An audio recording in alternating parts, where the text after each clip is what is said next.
नाज़रीन इकराम, भारत एक ऐसा मुल्क है जो कि पूरी दुनिया में एक नाम निहाद और दुनिया की सबसे बड़ी जमहूरियत के नाम से जाना जाता है।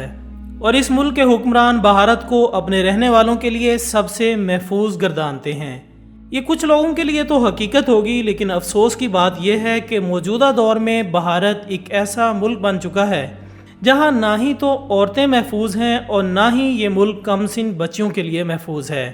और यही वजह है कि आए रोज़ यहाँ कभी तो मुसलमान औरतों को इंटरनेट पर बेचा जाता है, तो कभी इन औरतों को फरसूदा रस्म व रिवाज का निशाना बना दिया जाता है।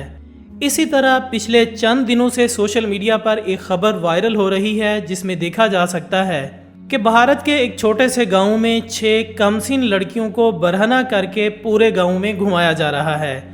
लेकिन सवाल ये पैदा होता है कि इन कमसिन लड़कियों की तजलील करने के पीछे आखिर क्या वजह हो सकती है, और सबसे ज़्यादा भारत में ही क्यों इस सनफ नाजुक को निशाना बनाया जाता है। आज की इस वीडियो में इन्हीं सवालात के जवाबात के मुतालिक बात करेंगे, लिहाजा आपसे गुजारिश है कि वीडियो को आखिर तक लाजमी देखिएगा। नाज़रीन इकराम, ये अफसोसनाक वाक़या भारतीय रियासत मध्य प्रदेश में सामने आया, जो भारत जैसी आज़ाद रियासत के मुँह पर एक ज़ोरदार तमाचा है।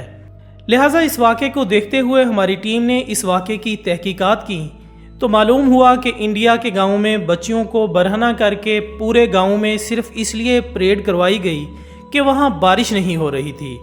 और सिर्फ यही नहीं, बल्कि इन बरहना बच्चियों को उस गाँव के हर घर में फिराया गया, जिसका मकसद सिर्फ और सिर्फ बारिश के देवता को खुश करना था। क्योंकि इनका अकीदा है कि जब किसी इलाके में बारिश ना हो रही हो तो वहाँ 6 लड़कियों को बरहना करके घुमाया जाए, जिससे बारिश का देवता खुश हो जाता है।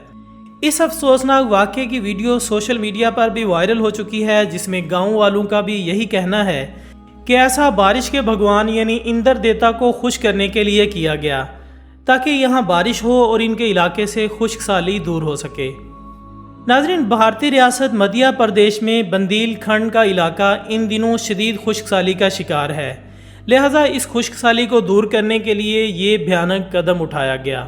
इन बरहना लड़कियों ने अपने कंधों पर एक लकड़ी भी उठा रखी थी जिसमें मेंढक बंधा हुआ था, जबकि इन लड़कियों के साथ खवातीन भी चल रही थीं जो कि अपने भगवान को खुश करने के लिए भजन भी गा रही थीं।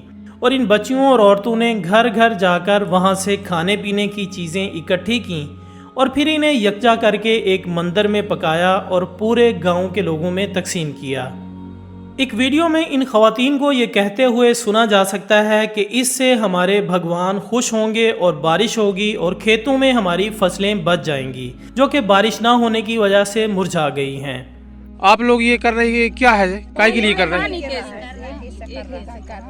अच्छा, धान सूख रही है आपकी? अच्छा, तो अभी पानी नहीं गिर रहा बिल्कुल? अच्छा अच्छा अच्छा, ये ऐसा करोगे तो पानी गिरता है क्या? इस वाक़े से मुतालिक दामवा के ज़िलाई ऑफिसर एस कृष्णा का कहना है कि इन्हें इस रस्म के सिलसिले में गाँव वालों से कोई शिकायत मौसूल नहीं हुई। इनका कहना था कि ये रस्म लड़कियों के वालिदैन की रजामंदी से अदा की गई थी, बल्कि वालिदैन भी इस रस्म में शरीक थे। ज़िलाई ऑफिसर का कहना था कि ऐसे मामलात में इंतज़ामिया गाँव वालों को तोहम परस्ती और इसके नुकसानात के बारे में सिर्फ आगाह ही कर सकती है और इन्हें ये समझा सकती है कि इस तरह के रसूम व रवाज का कोई फ़ायदा नहीं होता। जबकि मध्य प्रदेश पुलिस का कहना था कि गो के इन्हें इस वाक़े के सिलसिले में अब तक कोई बाज़ाब्ता शिकायत मौसूल नहीं हुई, ताहम वो इसकी तफ्तीश कर रही है और इस तफ्तीश के बाद ही कोई कार्रवाई की जा सकती है। नाज़रीन, भारत चूँकि एक ज़री मुल्क है, लेकिन यहाँ की ज़राअत बड़ी हद तक मानसून की बारिशों पर मुनहसिर है और बारिश ना होने की सूरत में किसानों को बहुत ज़्यादा नुकसान उठाना पड़ता है। ऐसे में तोहम परस्त अफराद बारिश के भगवान को खुश करने के लिए कई तरह की मुकामी रसूमात अदा करते हैं। आपको याद होगा कि कुछ अरसा कबल भारत के इसी गाँव में खुश्कसाली की वजह से मेंढकों की भी शादी करवाई गई थी, जिसका मकसद भी बारिश की देवी को खुश करना था। और इससे भी हैरत की बात यह है कि इस तकरीब में खातून वज़ीर ने भी शिरकत की थी। मेंढकों की बारात खूब धूमधाम से निकाली गई थी, जबकि खवातीन ढोल की थाप पर रक्स भी करती रहीं।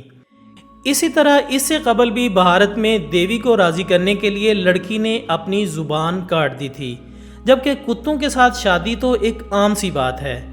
بھارتی آسام میں بارش کی کمی کو پورا کرنے کے لیے عورتوں کی خون ریز لڑائی بھی کروائی جاتی ہے، جو کہ آسام کے مختلف دیہاتوں میں کئی برسوں سے فصلوں پر بارش برسانے کے لیے جاری ہے، جسے مذہبی درجہ بھی حاصل ہے۔ اور ہر سال کے مئی کے پہلے دن خواتین جلد اٹھ کر خوراک کی ایک بہت بڑی مقدار جمع کرتی ہیں، جس میں چاول، مرغی، ابلے ہوئے انڈے اور روٹیاں شامل ہوتی ہیں۔ اور پھر یہ خواتین اس تمام سامان کو لڑائی کے میدان میں لے جاتی ہیں۔ دنگل کے میدان کو پھولوں اور کھانوں سے سجایا جاتا ہے اور لڑائی سے قبل دعائیں کی جاتی ہیں۔ اس کے بعد دیہاتی دائرہ بناتے ہیں، جہاں عموماً ایک دوسرے سے طویل رقابت رکھنے والے دو قبائل کی خواتین کی لڑائی ہوتی ہے۔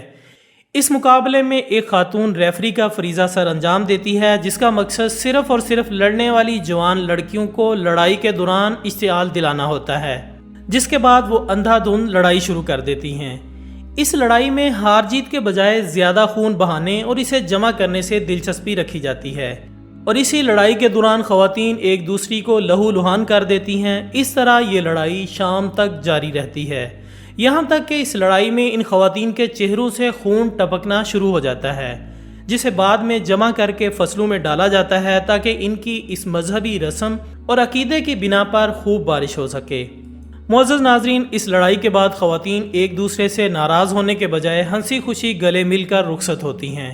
بھارت میں ہونے والی اس خون ریز رسم پر تحقیق کرنے والے ایک پروفیسر کے مطابق خواتین کی خون ریز لڑائی کی رسم سینکڑوں سال پرانی ہے، جس کا سلسلہ بھارتی قبیلے کی ازدک تہذیب سے جا ملتا ہے۔ ناظرین، ان فرسودہ رسم و رواج سے ایک بات عیاں ہوتی ہے کہ عورتوں کی جتنی تذلیل بھارت میں کی جاتی ہے، شاید اتنی کہیں اور نہیں کی جاتی ہوگی، کیونکہ یہی وہ بھارت ہے جس میں پچھلے دنوں مسلمان عورتوں کو نیلام کرنے کا افسوسناک واقعہ پیش آ چکا ہے، جس کے بعد مسلم دنیا میں کافی تشویش پائی گئی تھی۔ لیکن جیسا کہ ہم نے بتایا کہ بھارت میں ان رسوم کے بعد صرف مسلمان عورتیں ہی نہیں بلکہ خود ہندو عورتوں کی عزتیں بھی غیر محفوظ ہیں، اور بھارت میں عورتوں کی جان، عزت اور ناموس بری طرح غیر محفوظ ہو چکی ہے۔ لہٰذا اس حوالے سے عالمی جائزوں کے مطابق بھارت دنیا کا خطرناک ترین ملک بن چکا ہے۔ بھارت جہاں بین الاقوامی رائے عامہ کو اپنی نام نہاد جمہوریت کے حوالے سے گمراہ کر رہا ہے، وہیں حالیہ 3 عالمی رپورٹیں سامنے آنے پر اسے بے حد ندامت کا سامنا کرنا پڑا۔ 25 جون سن 2018 کو دنیا بھر میں خواتین کے حقوق سے متعلق ایک عالمی ادارے تھامسن رائٹر فاؤنڈیشن کی سروے رپورٹ سامنے آئی، جس کے مطابق بھارت دنیا بھر میں خواتین کے لیے خطرناک ترین ملک قرار پایا۔ اس رپورٹ کے مطابق بھارت کا سرپرست امریکہ جنسی تشدد کے معاملے میں تیسرے نمبر پر قرار دیا گیا۔ اسی رپورٹ میں کہا گیا کہ یہاں اولاً خواتین کے خلاف جنسی تشدد اور ہوازادیوں کو ہراساں کیے جانے کے واقعات بہت تیزی سے رونما ہو رہے ہیں، جبکہ ثقافت اور قبائلی رسوم و رواج کی وجہ سے بھی خواتین کو درپیش خطرات میں حد درجہ اضافہ ہو چکا ہے۔ یہاں خواتین میں زچگی کے دوران موت، پیدائش اور ایڈز پر عدم کنٹرول کے حوالے سے مجرمانہ کردار اپنایا جا رہا ہے۔ سن 2012 کے اواخر میں بھارتی دارالحکومت نئی دہلی میں ایک چلتی ہوئی بس میں میڈیکل کی ایک طالبہ کے ساتھ اجتماعی بد اخلاقی کے بعد ریپ سے متعلق قوانین سخت کر دیے گئے تھے، لیکن اس کے باوجود بھارتی خواتین کے ساتھ ریپ، جنسی تشدد اور جنسی ہراسانی روز کی بات ہے۔ اس نام نہاد جمہوریت میں بچیوں کو رحم مادر میں ہی قتل کیا جا رہا ہے، جس کی کبھی کوئی روک تھام نہیں کی گئی۔ برطانیہ میں کام کرنے والے ادارے تھامسن رائٹر فاؤنڈیشن کے تازہ ترین سروے کے مطابق خواتین کے لیے کام کرنے والے 700 سے زائد ماہرین سے رجوع کیا گیا تھا، جن میں 600 افراد نے بھارتی خواتین کی زبوں حالی کے بارے میں جوابات سے ہر دردمند انسان کے دل پر ایک لرزہ طاری کر دیا تھا۔ تو ناظرین، یہ تھی ہماری آج کی ویڈیو۔ ہم امید کرتے ہیں کہ آپ کو یہ ویڈیو ضرور پسند آئی ہوگی۔ انشاءاللہ بہت جلد دوبارہ ملاقات ہوگی ایک اور اچھی سی ویڈیو کے ساتھ۔ تب تک اپنا، دوستوں، رشتہ داروں اور گرد و نواح کے تمام لوگوں کا بہت خیال رکھیے گا۔ اللہ حافظ۔